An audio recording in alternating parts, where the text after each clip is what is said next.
Today, guys, I'm going to show you the most powerful punch that I use whenever I spar someone. And I don't try to knock anyone out. I use it very, very lightly, but this is commonly used by Mike Tyson. And today, I'm going to show you his style of the Gazelle Punch.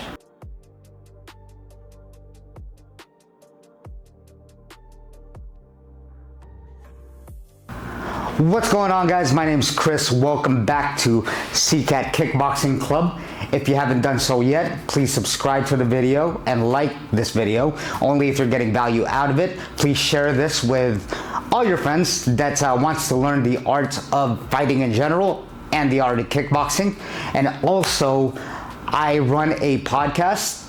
Great podcast. I have high-level guests there that are kickboxers, from jiu-jitsu practitioners, all levels of MMA, martial arts, UFC fighters, high-level coaches, so you can really get a lot of value out of that. Click the show links down below. And also, don't forget to sign up for, I write a blog newsletter. Sign up for that newsletter on my website, chrissicat.com. All right, guys. So this punch is one of my favorite punches of all time. I grew up watching boxing with the likes of Mayweather, Mike Tyson, Lennox Lewis, Evander Holyfield. And of course, being a shorter fighter, Mike Tyson was so dominant back then that you had to pay attention, which is exactly what I did. So even to this day, even though it's not a traditional kickboxing move, I do MMA, so I like to implement a lot of fighting styles into kickboxing, right? So when people tell me, they comment on the channel and say, well, that's not like, that's Muay Thai and it's not actual kickboxing rules. Guys, it's my modified version of kickboxing, which is a good thing because now you're getting tools from other disciplines, right? That you can implement in just the art of fighting, kickboxing, striking in general. All right, so I'm gonna get right into it. The Gazelle Punch, like I was saying, is the most powerful punch. Why? Because you're literally loading up your body, all this weight, into a hook, okay? This is the hook, let alone the check hook, right here, where you're stepping with your foot and then you're stepping back, is one of my favorite punches because it takes you out of angle. But the Gazelle Punch will take you in a straight line, which is kind of good and a bad thing, just like with any other attack, right? So if you throw, the basis of just kickboxing, striking in general, is that you throw something, then you're at risk. That means you're either off balance or you're exposing yourself, right? There's no other way to go about it. That's why they call it the game of inches. So even with a Gazelle Punch, I'm gonna show you how to set it up on a camera. The Gazelle Punch, I'm not gonna lie to you guys, I don't know why they call it a Gazelle Punch. I don't care, it doesn't matter. It's just a very powerful punch that I get people a lot with. And I'm gonna show you how to set it up. So let's start with the basics. With the Gazelle Punch, what I wanna do, guys, and I showed this on a prior video, but I'll review it again over here, is that you wanna roll, right? This is how I would do it.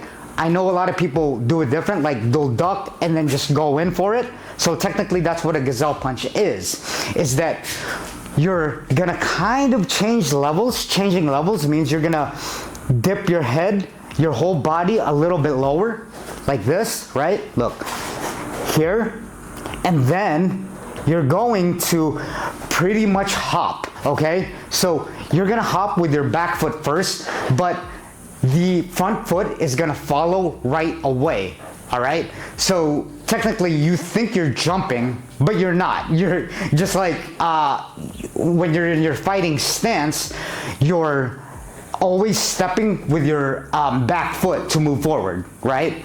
So look, if I were to spring, just for an example, if I were to spring to you guys, look at my back foot.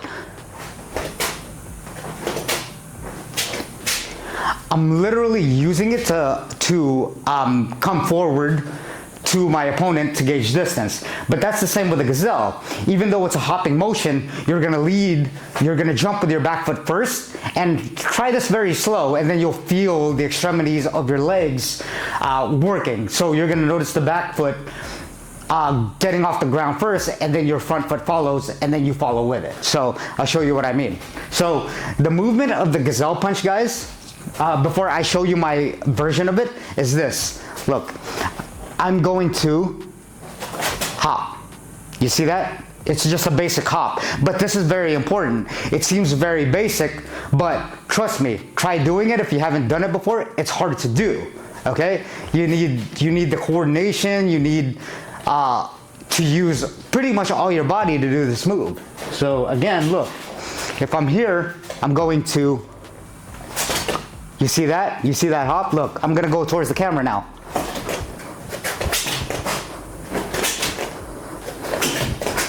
You see, look how much distance I'm gaining just from that hop. And it makes it even more dangerous as I come in distance. So now I'm gonna show you my version of how I set it up. So what I do is that I like to roll, right? So rolling pretty much is that, say if you're getting a hook thrown at you, I'm gonna come under it. Look at my head. I'm not looking down because that's gonna off balance you. That's one of the cardinal sins in fighting, is that you never wanna look down, because wherever you're looking, you're going. I'm gonna say that again. Wherever you're looking, you're going. So if I look down, that's exactly where I'm gonna end up, on the ground, okay? So you wanna have a good base so that you don't get off balance and you're stellar to the floor, right? So look, always looking up. See, I'll go the other way, right? It's almost, not almost, it's pretty much I'm doing a squat in a U shape. So do a squat and then go U shape. Is the best way I could explain it. Actually, it's a great analogy to explain it, because it's a two-step process. So you're gonna do a U shape, now you're gonna do this at the same time, simultaneously, and look, you see that? Okay, now when I do that, and that's how Mike Tyson usually does it if you watch his videos, because he does like a peekaboo style, right? That's technically what he's doing, look. Boom, boom. But what that does, what that roll does, or when Mike Tyson does this, is look, when I load up here,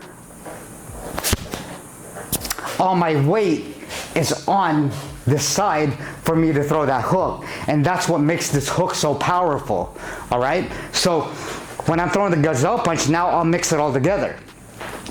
When I'm rolling a U, I'm gonna throw my hook right after as I step forward, like I was just showing you, okay? So back here, right? When I step with my back foot to go into you, to go forward, look, I'm gonna do the U shape, and then I'm gonna step the back foot, and then load up with the hook. Again, I'm gonna keep coming forward to the camera.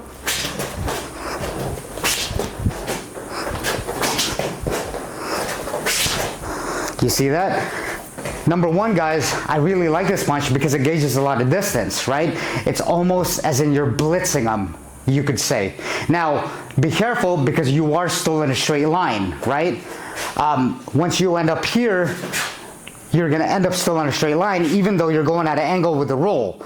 Ultimately, when you punch, people can still get you with a straight punch. So I just want you to be wary about that and be self-aware of that, okay? So again, guys, you're going to do a U, at least my version of it. Some people, you can just duck and then step with your right foot, follow with your lead foot, and then throw a hook at the same time. But I like the U because it generates more power into my hook, right? Look how loaded up I am.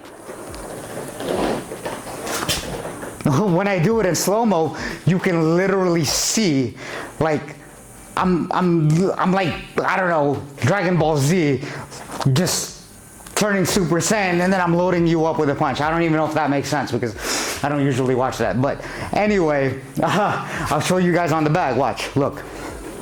Here, look. You see that? Okay, again.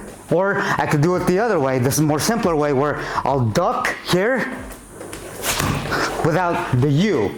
You could do it either way, whatever your preference, right? I'm only showing you it because it's the way I get people with it. You can distract them, you can avoid shots, right? Even before you load it up. Maybe I'll do a couple U's first, and then I'll go in with it to distract my opponent.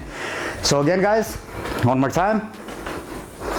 All right, a few more times. See that? Watch, I'll do it slow now. Look, load it up. Okay, again. See that? Look how much power I generate and how much distance I gain from it. Especially when I'm in range of it, the power is now optimized and maximized for a lot of damage. All right, so I'm glad that you guys are here. Again, please subscribe, like the channel, share this with anyone that wants to learn the art of kickboxing. And also check out the podcast. You could get amazing value out of it, and it's a great self-improvement martial arts podcast so that you can learn tips and tricks from the highest level guys to the UFC to your everyday practitioners and to even beginners. All right, so check those out. Click the show links down below. Have a great one.